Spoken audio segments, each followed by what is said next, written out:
جس سے اور زیادہ مووی فینس نے نیٹ فلکس کا رخ کیا۔ پہلے 15 منٹوں تک گھنٹی مسلسل بجتی رہی، لیکن پھر نیٹ فلکس کی ویب سائٹ کریش ہو گئی۔ اس دور میں سرورز آفس میں ہی رکھے جاتے تھے، نہ کہ پروفیشنل ہوسٹنگ سروس کے پاس۔ یہ اشارہ تھا کہ نیٹ فلکس کا سرور زیادہ ٹریفک نہیں جھیل پا رہا، یعنی ان کو زیادہ سرورز لگانے تھے۔ اسی وقت لوکل اسٹور سے 8 نئے سرورز منگائے گئے اور ویب سائٹ کو ایک بار پھر سے لائیو کر دیا گیا۔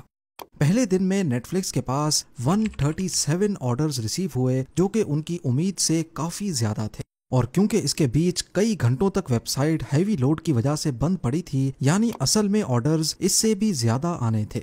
ان کو اپنی ویب سائٹ کے مسئلے حل کرنے کی ضرورت تھی تاکہ یہ بار بار کریش نہ ہو۔ نیٹ فلکس کا پہلا مہینہ کافی اچھا گزرا، لیکن مارک اور ریڈ نے جیسا سوچا تھا ویسا نہیں ہوا، کیونکہ ان کے پہلے مہینے کی سیل تو $94,000 تھی، لیکن اس میں سے ڈی وی ڈی رینٹ پہ لینے کی سیلز صرف $1,000۔ زیادہ تر لوگ ڈی وی ڈی رینٹ پہ نہیں لے رہے تھے، بلکہ ڈائریکٹلی پوری ڈی وی ڈی خریدنا چاہتے تھے۔ انہوں نے کسٹمرز کو دونوں آپشنز دے رکھے تھے کہ یا تو وہ $25 کی ڈی وی ڈی پرچیز کریں یا پھر $4 کی رینٹ پہ لے لیں۔ مارک اور ریڈ چاہتے تھے کہ ان کی رینٹل سروس کو زیادہ لوگ استعمال کریں، کیونکہ اس سے ایک ہی ڈی وی ڈی بار بار رینٹ پہ جائے گی، اور جب تک وہ ڈیمیج نہیں ہوگی تب تک ان کا پروفٹ بنتا رہے گا۔ ان کو اچھی طرح آئیڈیا تھا کہ شروعات میں وہ ڈی وی ڈی صرف اس وجہ سے سیل کر پا رہے ہیں کیونکہ مارکیٹ میں کوئی دوسرا کمپٹیٹر نہیں ہے۔ کچھ ہفتوں کے بعد ان کو امیزون کے جیف بیزوس کی طرف سے کال آئی۔ جیف بیزوس، جو کہ پہلے ہی آن لائن بکس کی مارکیٹ میں اپنے قدم جمائے بیٹھے تھے، وہ اب ڈی وی ڈی مارکیٹ کو بھی کیپچر کرنا چاہتے تھے۔ جیف بیزوس نیٹ فلکس کو خریدنا چاہتے تھے، جس سے ان کو ڈی وی ڈی بیچنے کا چلتا چلایا بزنس مل جائے گا۔ دوسری طرف مارک اور ریڈ بھی اصل میں ڈی وی ڈیز رینٹ پہ دینا چاہتے تھے، نہ کہ اس کو بیچنا۔ لہٰذا انہوں نے نیٹ فلکس کا ڈی وی ڈی سیلنگ والا پارٹ امیزون کے ساتھ شیئر کر دیا، اور بدلے میں امیزون پر اگر کسی کو ڈی وی ڈیز رینٹ پہ چاہیے ہوں گی تو ان کو نیٹ فلکس پر بھیج دیا جائے گا۔ ایک طرف سے اس میں دور کا فائدہ تھا، جبکہ قریب کا نقصان، کیونکہ نیٹ فلکس کا وہ پورشن جو ان کو کما کر دے رہا تھا وہ انہوں نے امیزون کو دے دیا۔ لیکن اگر وہ امیزون کو نہ بھی دیتے تو امیزون خود ہی اپنا نیا بزنس کھڑا کر دیتا، جو کہ پھر نیٹ فلکس کے ڈائریکٹ کمپٹیشن میں آ جاتا۔ اب مارک اور ریڈ نے اپنا سارا فوکس ڈی وی ڈیز کو رینٹ کرنے میں لگا دیا۔ انہوں نے پروموشنل کیمپینز اسٹارٹ کی، لیکن وہ بری طرح سے ناکام ہوئی۔ نیٹ فلکس نے ڈی وی ڈی پلیئرز بنانے والی مشہور کمپنیز جیسا کہ توشیبا اور سونی سے کانٹیکٹ کیا اور ان سے ڈیل کریک کی۔ ڈیل یہ تھی کہ جو بھی کسٹمر ان کے ڈی وی ڈی پلیئرز خریدے گا ان کو ایک نیٹ فلکس کا کوپن کوڈ دیا جائے گا، جس سے وہ 10 free D V days rent پہ لے سکیں گے۔ پر یہ پروموشن فیل اس وجہ سے ہوئی کیونکہ ڈی وی ڈی پلیئرز پر کوپن کوڈ ڈبے کے اندر نہیں بلکہ ڈبے کے باہر ہی چپکا دیے گئے، یعنی بے شک کوئی ڈی وی ڈی پلیئر نہ بھی خریدے، ان کو نیٹ فلکس کا کوپن کوڈ باہر سے دکھ سکتا تھا۔ اس کے چلتے شروعات میں نیٹ فلکس کو بہت ساری ڈی وی ڈیز فری میں ہی دینی پڑی، اور اوپر سے ان نئے کسٹمرز میں سے صرف 5% ہی نیٹ فلکس کے ریگولر کسٹمر بنے، یعنی یہ کافی گھاٹے کا سودا رہا۔ اوپر سے امیزون کے ساتھ جو ڈیل ہوئی تھی اس میں وہ ڈی وی ڈی بیچنے کے لیے کسٹمرز کو امیزون پر بھیج تو رہے تھے، لیکن ڈی وی ڈی رینٹ پہ لینے کے لیے امیزون کی طرف سے بہت کم کسٹمرز نیٹ فلکس پہ آ رہے تھے۔ اس کے بعد امریکن پولیٹکس میں ایک واقعہ ہوا جس کو نیٹ فلکس پوری طرح کیش کر سکتا تھا، لیکن یہاں پر بھی کچھ ایسا ہوا جس کا نیٹ فلکس کو بالکل بھی اندازہ نہیں تھا۔ اس وقت کے American president Bill Clinton white house کی ایک انٹرن مونیکا کے ساتھ لو افیئر میں پڑ گئے اور اس کہانی کا راز کھل گیا۔ اس معاملے کو لے کر کورٹ میں ہیئرنگز چل رہی تھیں جہاں بل کلنٹن کا افیئر ثابت ہو گیا اور بل کلنٹن کو پریزیڈنٹ شپ سے ہٹا دیا گیا۔ اس وقت پورا امریکہ اس کورٹ ٹرائل کی ویڈیو ڈھونڈ رہا تھا۔ نیٹ فلکس نے موقع کا فائدہ اٹھا کر چوکا مارنا چاہا اور ٹرائل کی ویڈیو ڈی وی ڈیز کے ذریعے اپنی ویب سائٹ پہ لگا دی۔ تیر ٹھیک نشانے پر لگ چکا تھا اور نیٹ فلکس کو بے شمار آرڈرز ملے، لیکن مسئلہ یہ ہوا کہ جو کمپنی اس ویڈیو کو ڈی وی ڈی پہ رائٹ کر رہی تھی وہی کمپنی ایڈلٹ موویز کا کام بھی کرتی تھی، اور غلطی سے انہوں نے ٹرائل کی ویڈیو کے بجائے adult movie D V D پہ رائٹ کر کے نیٹ فلکس کو بھیج دی، اور سونے پہ سہاگا نیٹ فلکس نے بنا چیک کیے یہ ساری ڈی وی ڈیز اپنے کسٹمرز کو ڈسپیچ کر دی۔ جب یہ معاملہ کھلا تو نیٹ فلکس نے سارے کسٹمر سے معذرت کی، لیکن تب تک نقصان ہو چکا تھا۔ پروموشن کا جتنا فائدہ سوچا گیا تھا اس سے بھی زیادہ نقصان ہوا۔ ابھی تک نیٹ فلکس کا ڈی وی ڈیز رینٹ کرنے والا آئیڈیا کما نہیں رہا تھا اور ان کی ہر ایک پروموشنل کیمپین بری طرح فیل ہو رہی تھی۔ اسی لمحے مارک کے ذہن میں ایک آئیڈیا آیا، ایک ایسا آئیڈیا جو شاید سب کچھ بدلنے والا تھا۔ یہاں تک نیٹ فلکس بالکل وہی کام کر رہا تھا جو بلاک بسٹر کا تھا، یعنی ڈی وی ڈیز رینٹ پہ دینا۔ فرق تھا تو صرف انٹرنیٹ کا، کیونکہ یہی کام بلاک بسٹر فزیکل اسٹورز کے ذریعے کر رہا تھا اور نیٹ فلکس انٹرنیٹ کے ذریعے۔ مارک کو آئیڈیا آیا کہ کیوں نہ ہم سبسکرپشن سسٹم اسٹارٹ کر دیں جس میں کسٹمرز کو منتھلی فکس پیسے دینے ہوں گے اور اس کے بدلے میں 4 ڈی وی ڈیز ان کو دی جائیں گی۔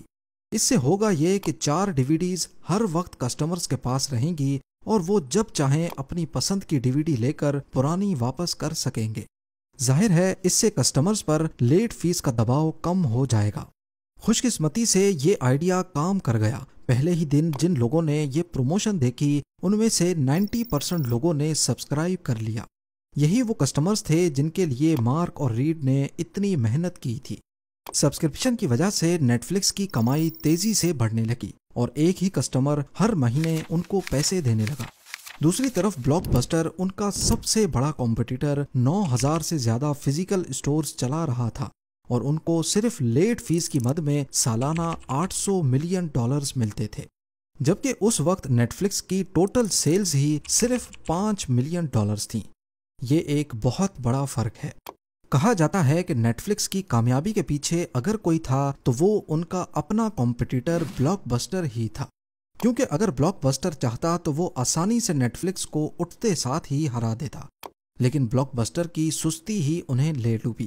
بلاک بسٹر انٹرنیٹ بزنس کو بہت ہلکے میں لے رہا تھا اور کیونکہ ان کے اپنے فزیکل اسٹورز چل رہے تھے، اسی وجہ سے ان کو چھوٹے انٹرنیٹ بزنس کی ضرورت محسوس ہی نہیں ہوئی۔ نیٹ فلکس کے مالکان کو اچھی طرح معلوم تھا کہ ان کا بزنس صرف تب تک چل رہا ہے جب تک بلاک بسٹر بھی D V D by mail service start نہیں کرتا، لہٰذا انہوں نے پلان بنایا کہ کیوں نہ ہم اپنا پورا چلتا چلایا بزنس بلاک بسٹر کو ہی بیچ دیں۔ اس سے ان کو اچھی خاصی رقم بھی مل جائے گی اور وہ اسی بزنس میں کام بھی کرتے رہیں گے، ظاہر ہے بلاک بسٹر کے پے رول پہ۔ تو اب انہوں نے بلاک بسٹر کے سی ای او کے ساتھ میٹنگ فکس کی۔ پہلے تو بلاک بسٹر کے سی ای او نے چپ کر کے ان کی آفر سنی اور پھر ان کی ڈیمانڈ طلب کی۔ ریڈ ہیسٹنگز نے جھٹ سے بولا $50 ملین۔ یہ سنتے ہی بلاک بسٹر کا سی ای او زور زور سے ہنسنے لگا۔ مارک اور ریڈ کو اچھی طرح اندازہ ہو گیا کہ بلاک بسٹر کا نیٹ فلکس کو خریدنے میں کوئی انٹرسٹ نہیں ہے اور ان کو وہاں سے خالی ہاتھ اٹھ کر جانا پڑا۔ وقت گزرتا گیا اور نیٹ فلکس کی سبسکرپشنز بڑھتی چلی گئیں، لیکن بلاک بسٹر اپنی ہی ضد پہ اڑا رہا کہ انٹرنیٹ بزنس جیسی کوئی چیز زیادہ نہیں چل سکتی۔ لیکن پھر 2004 میں پہلی بار بلاک بسٹر کو احساس ہوا کہ آہستہ آہستہ ان کے کسٹمرز ٹوٹ ٹوٹ کر نیٹ فلکس پہ سائن اپ کر رہے ہیں، جہاں ان کو گھر بیٹھے ان کی پسند کی ڈی وی ڈی مل جاتی ہے۔ اس پوائنٹ پہ بلاک بسٹر نے اپنی خود کی D V D by mail service start کی، لیکن اب بہت دیر ہو چکی تھی۔ نیٹ فلکس کو اپنے کسٹمرز کا بیہیویئر سمجھنے میں 7 سال لگ چکے تھے۔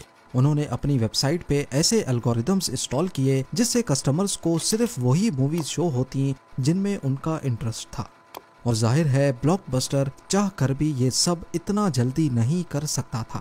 2007 میں جب بلاک بسٹر اپنی D V D by mail service کو پروموٹ کر رہا تھا، اسی وقت Netflix video on demand service launch کرنے کی جستجو میں تھا، جیسا کہ انٹرنیٹ پر ہی موویز کی اسٹریمنگ، یعنی ڈی وی ڈیز کا جھنجٹ ہی نہیں، ڈائریکٹ آؤ مووی دیکھو اور کہانی ختم۔